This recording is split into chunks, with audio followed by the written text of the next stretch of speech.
Hello everyone, welcome to one of my most anticipated videos ever, my guide to making it to Masters in Apex Legends. I'm Bill and I've achieved Masters 9 times now, and I can personally tell you that achieving Masters is getting easier and easier every single season, so there's really no better time than right now to make it happen. This advanced rank guide is going to cover 5 main topics in detail.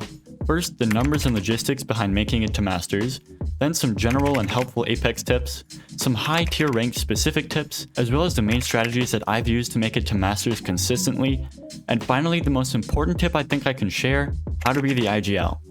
Right before we begin, I want to let you know that I'm hosting a Battle Pass giveaway, so if you're interested, be sure to check out the pinned comment below to learn how to enter. Also, I'm thinking of potentially putting my strategies to the test and doing a 24-hour solo to Masters livestream. I'm gonna say if this video can get likes, I'll make it happen. Alright, now with all that said, let's get started. First, I think it's important that I clear up the rank system because a lot of people aren't really sure how it works. Previously, you needed 5 kills for the maximum KP or kill points. That was later up to 7 kills, but now a totally new system was introduced. You can now only get 125 RP for your total kills. The new system works like this. When you kill a person the same rank as you, you get 10 RP, meaning that you can get up to 12 KP. But as you increase your placement, the KP bonus points will apply, but will only increase your total points from kills up to the maximum of 125 RP. The system is pretty complicated, but it means this. The maximum KP from 20th to 11th placement is 12. The max KP from 10th place to 6th place is 11. The max KP for 5th place and 4th place is 8. The max KP for 3rd place is 7. The max KP for 2nd place is 6. And the maximum kills for 1st place is only 5. Hypothetically, if you manage to achieve all 12 KP before 11th place, all of those kills will count directly as points. But as your placement increases, you will not gain any extra points for your KP multipliers because you've already made the maximum points. Now for the numbers. From Diamond to Masters is 2800 RP, and with a maximum point win of 202, it will take roughly 14 wins to go from Diamond 4 to Masters. But obviously, you're not realistically going to win every single game you play, so we can attempt to estimate how long it's going to take if we assume the following. If you win 5% of your games, gain an average of 100 points every 25%, gain an average of 25 points every 15% of your games, break even another 15%, and lose 48 points the other 40% of your matches, it's going to take approximately 142 games to make it to Masters. So there's definitely a commitment involved in making it to Masters, but even if you lose nearly 50% of your matches, it's still very possible to make it happen. Alright, with the numbers down, let's talk about some general Apex tips. These are mostly some simple and obvious tips, but they're helpful to hear and reinforce. First, I highly recommend that you optimize your Apex to help you play at your best. I have my settings guide linked below if you need it, but I highly recommend messing around with your game settings until you find the best settings for you. The next obvious tip is to play with a full team. If you don't have a full team already, you can find good teammates on the official Apex Legends Discord link below, but obviously playing with teammates isn't for everybody, and it's definitely not necessary to make it to Masters. Personally, I've played a lot of solo games and made a lot of points, but I do find it just a bit easier when I play with a full team. Possibly the most obvious tip here is to play useful legends. For example, there's a lot less utility in playing Mirage compared to Gibraltar, but I'll talk more in depth about the characters and the meta in the high rank tips category. Alright, let's talk about some high rank tips.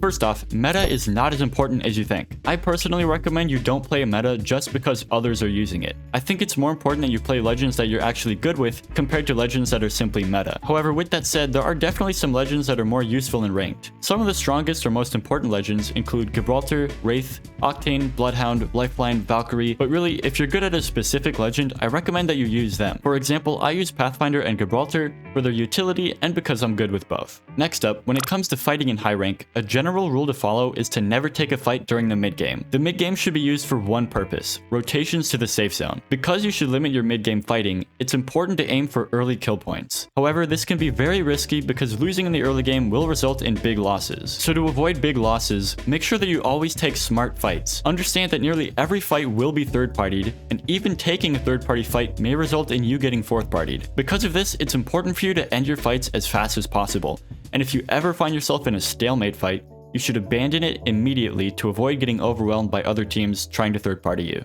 Next up, when it comes to rotations in high rank, you should always avoid low ground positions, popular points of interest, and the center of the map. Having a recon legend to scan beacons can be very important for your rotations to the safe zone. Though this may sound obvious, you should always avoid walking up hills in open areas, or most obviously, away from your team. But sometimes unfavorable rotations like this are inevitable, so having a Valkyrie or a Gibby on your team to help you is always very useful. It's also really important to always have a backup plan and an escape path in case the spot you want is already taken or simply not available. Some people would call this playing like a but it's important to know when to avoid fighting and to give up on certain plans. Honestly, those are the most important tips that I can share when it comes to high rank. Now let's talk about the main strategies that I've used to make it to Masters consistently.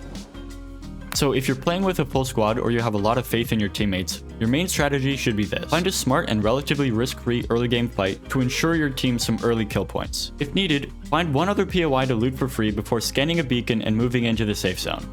Now you want to choose a strong place to hold that can allow you to slide safely into the late game with little worry. Then simply focus on playing for the win by either third-partying the final fight or finding any other smart way to kill the remaining teams. When you're playing with good teammates, your goal should always be to win the game. Don't worry too much about the kills, because if you remember, the longer you survive into the game, the less KP you actually need. But maybe you don't have a full team. So if you're playing as a solo or you have less faith in your teammates, your main strategy should be the rat strat. For this, find a safe and very secluded early game fight and ensure that you yourself get all 3 KP from this fight. Next, play as safe as possible for the remainder of the game. It is likely that your teammates are going to want to take other fights or make some poor decisions. Try to convince them otherwise, and mostly just focus on keeping yourself alive as long as possible. However bad this may sound, if it's necessary, you may need to abandon your team if they ever get knocked or killed. As the name of the rat strat implies, next you need to find some safe hiding spots across the map and avoid taking any action unless it's definitely free KP. Your goal should now be to make it to at least top 5 teams with about 3 to 5 kill points. This should ensure that you make about 100 points every single game.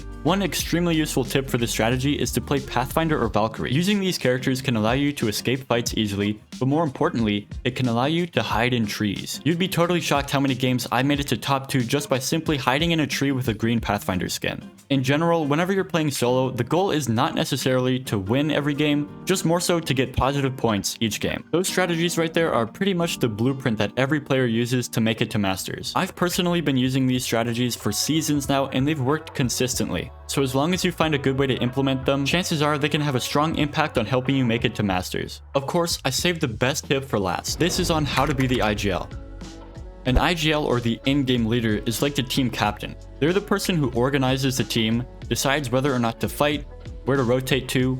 They have the primary input in all of these things. Whenever you're playing solo, you should always take up this role. But if you're playing with a full team and already have an IGL, you should still try to silently act as an IGL yourself. Being an IGL serves 2 primary purposes. 1, to enhance the teamwork and communication of your squad, but almost more importantly, it helps to build a strong game sense. Game sense is your knowledge and understanding of situations in game. Someone with very strong game sense will be able to know exactly what to do during any situation in a match, whereas someone with weaker game sense will struggle to make decisions, or they might be totally lost on what the proper course of action is. Building your game sense is the most important thing you can possibly do to improve yourself in ranked. Obviously, it's understandable if you're not ready to take over the role of being the team captain, so I recommend that you start by just having more input in the team discussion. Also, try to think critically for yourself about what you should be doing in game, as well as try to understand why some decisions worked and others did not. As you're becoming comfortable with this, to build your game sense faster and more effectively, I highly recommend that you watch professional teams competing in Apex tournaments. There are tons of great teams worth watching, but some I recommend are TSM or NRG. You can find tons of videos on YouTube about these teams winning tournaments or scrims. You should watch these videos and try to focus on every major decision made during the games. The most important thing is to try to critically analyze why they're doing what they are, and try your best to understand how you can implement their strategies into your own game sense. And honestly, that's it. There's not a lot to it when it comes to making it to Masters. As long as you implement some of these strategies and focus on your gameplay, you should be able to make it to Masters easily. If you made it all the way to the end, please consider leaving a like. Thank you all so much for watching, and good luck on your rank grinding. Peace.